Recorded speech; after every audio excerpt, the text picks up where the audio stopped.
Kabayat, nandito po tayo sa second na pupunta nating resort, yung Satosa Beach Resort. So located po ito ngayon sa Brgy Balabago, San Joaquin Iloilo. So may Facebook page din sila, facebook.com/Satosa Beach Resort. Then yan yung email address nila, satosabeachresort@gmail.com. So kung gusto nyo, so tara mga kabayat, tingnan natin doon sa loob yung ganda ng Satosa Beach Resort.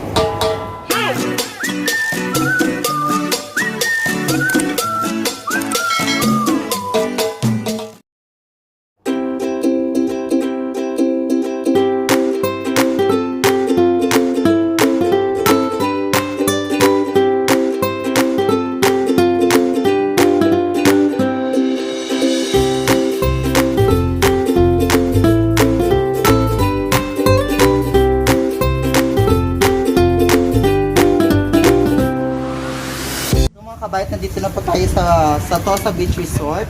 Nandito po si ma'am. Ano po pangalan niyo, ma'am? Mocha. Si Ma'am Mocha, yung staff dito ng ano. Ma'am, tanong ko lang po namin kung magkano po ba yung entrance dito? Our entrance is just only 50 pesos per head. Okay. So, how about yung mga cottages po, ma'am? Actually, wala po sa akin ngayon dito. Bali, if you really want to know our amenities here, just proceed to our bar area, muna sir. Okay Assist ko na lang muna po kayo. Sige, salamat. Wait lang po ha. Okay lang.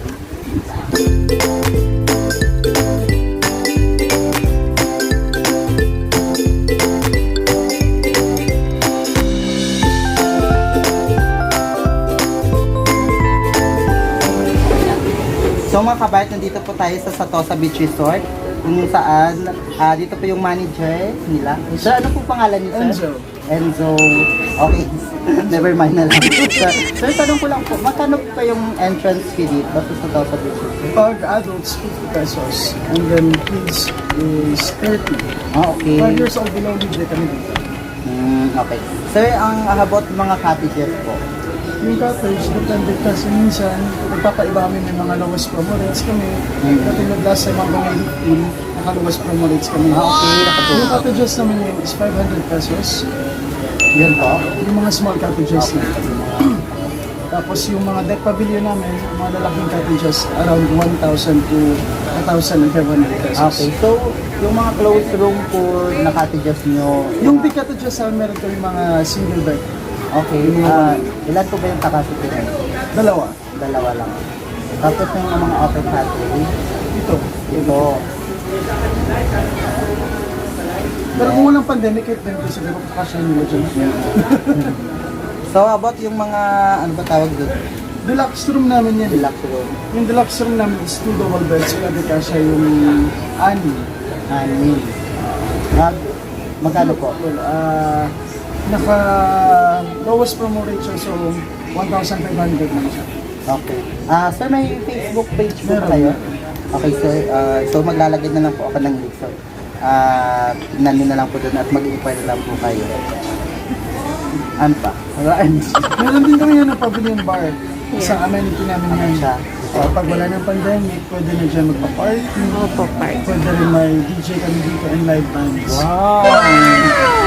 But somehow, minsan, pag may mga guests, like they stay on their cottages lang naman, sa labas ng kwarto, yung entertainments like a singer, kakanta lang. Para ma-feel nila yung resort vibes ba? Opo. How about to, sir, yung mga food? Sa foods, pwede dito magpaluto sa amin. Mas meron din kayong mga siniserve. Like, katulad sa amin dito, we don't stock yung mga isda. We tend to have local people here. Sa Nokin, like, nagka-communicate kami sa kanila, tapos sa amin can serve the fresh na mga isda. Minsan, nilalagay namin sa freezer, tapos isiserve sa kanila parang di ba na yung lasa? Ganun lang. So, ganun. Para fresh. Pero dito, wala kaming corkage yung mga pagkain. Very good. Corkage free kami sa foods, just for the liquors. Meron kami. Sa dito. Affordable naman siya. And then, free kami of use of mga grilling. Pinapahiram na namin, utensils. Okay. Bilak po. What if, sir, i-rent na lang din space, may price ba kayo? Yung pavilion bar, Yes. meron din. Magkano po? Pag day, ano lang siya, mga 4 hours, 6,000 pesos siya. Included na yung lights and sounds. So, 6,000. Okay. Kung overnight, Parang hindi lang pwede matulugan yung crowd eh. hindi, Hindi, I alimbawa, mean, ano, whole day 4 hours, versus... depende sa oras.